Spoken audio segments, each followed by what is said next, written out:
जो प्यास है उसको तो आज तक हमने आगे आने नहीं दिया। दुनिया की प्यास को तो आने दिया। दुनिया की जो बातें, हमको ये चाहिए, हमको ये चाहिए, हमको ये चाहिए, हमारे लिए ये जरूरी है, ये जरूरी है, ये तो सारी बातें हम करते हैं। परंतु जो हृदय की प्यास है, अब इसको आगे आने दो। और ये जो हृदय की प्यास है, ये सिर्फ एक ही चीज के लिए बार बार प्रार्थना करती है, और वो चीज है कि अपने जीवन को सफल बनाओ।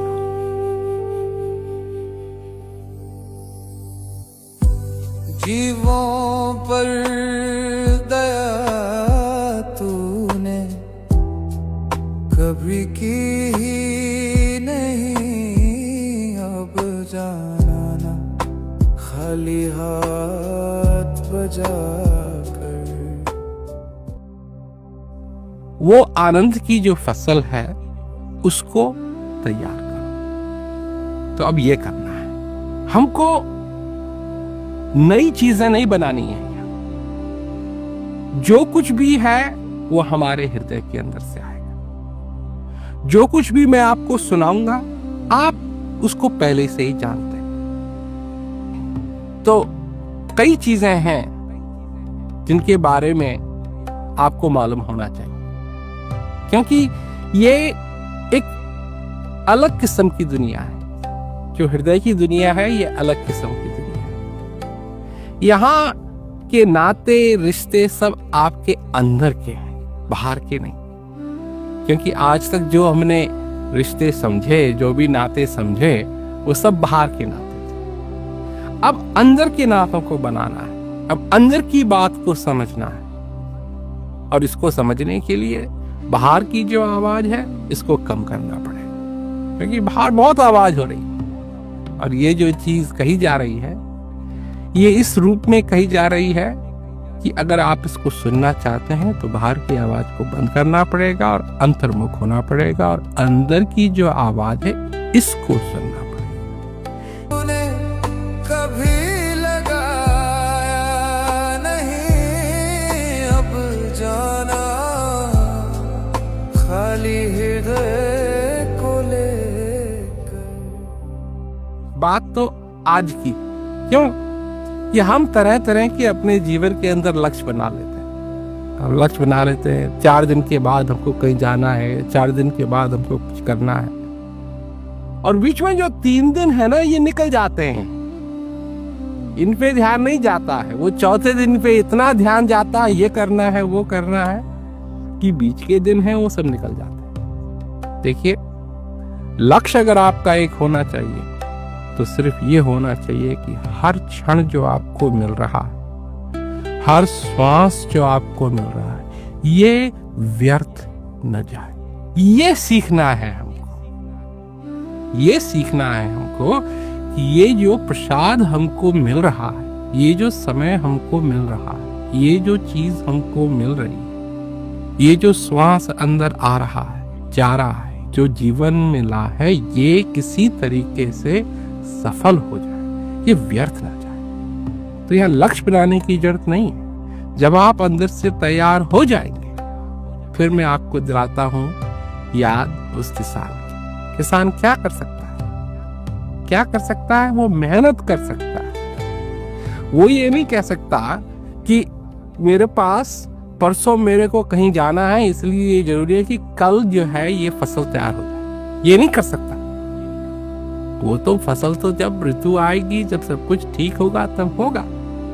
परंतु हर दिन वो मेहनत करता है। और उसी प्रकार हमको भी समझ की मेहनत करनी चाहिए, ताकि ये जो जीवन हमको मिला है ये व्यर्थ ना जाए।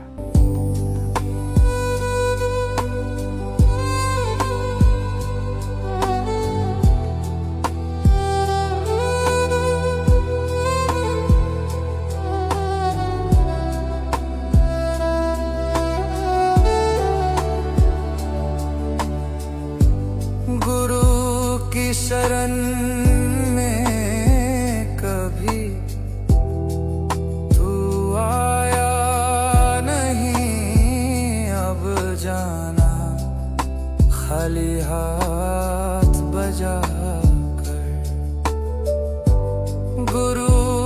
शरण में कभी तू आया नहीं, अब जाना खाली हाथ बजा। फिर वही बात आ जाती है ना आगे कि ये नई बातें नहीं है, मैं नई बातें सिखाने की कोशिश नहीं कर रहा।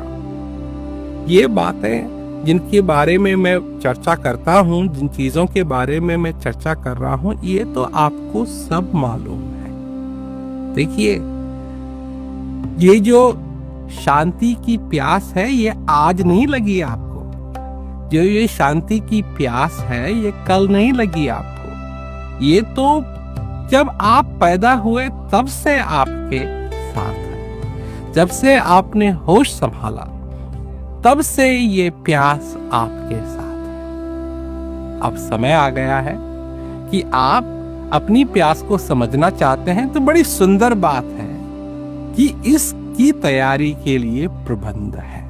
क्यों कि लोग कई बार ये कहते हैं कि दे दो, ज्ञान दे दो।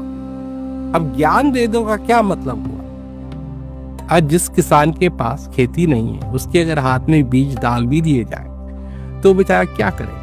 खेती की भी तो जरूरत है। और ये समय रूपी जो खेती मिली है, अगर इसमें कुछ डालना ही नहीं चाहते हैं, इसमें कुछ तैयारी नहीं करना चाहते हैं, तो बीज क्या करेगा? और अगर किसान को ये नहीं मालूम कि कब बोना चाहिए बीज, कहाँ बोना चाहिए बीज, तो बीज क्या करेगा? ज्ञान तो सिर्फ एक बीज है ना।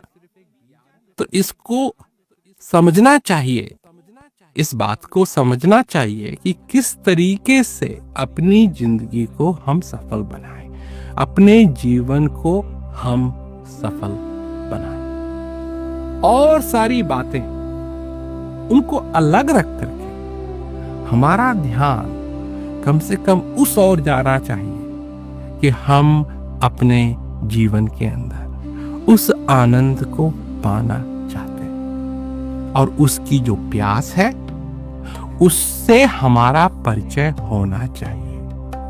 परिचय था पर हम भूल गए। हम जानते थे पर हम भूल गए। मैं आपको याद दिलाना चाहता हूं। ये धीमी आवाज को अगर आप सुनना चाहते हैं तो बाहर की ये जो आवाज बहुत ज्यादा बज रही है, इसको थोड़ा सा कम करना पड़ेगा। ये जो बाहर का शोर है ये बहुत ज्यादा है और अंदर की आवाज जो है बड़ी सरल तरीके से, बड़ी चुपचाप तरीके से बार बार उस दरवाजे को खटखटा रही है। अगर उस दरवाजे की खटखटाहट को आप सुनना चाहते हैं तो ये बाहर के शोर को थोड़ा कम करना बहुत जरूरी है। सत्संगत में तू कभी बैठा नहीं, अब जाना खाली हाथ बजा कर। सत्संगत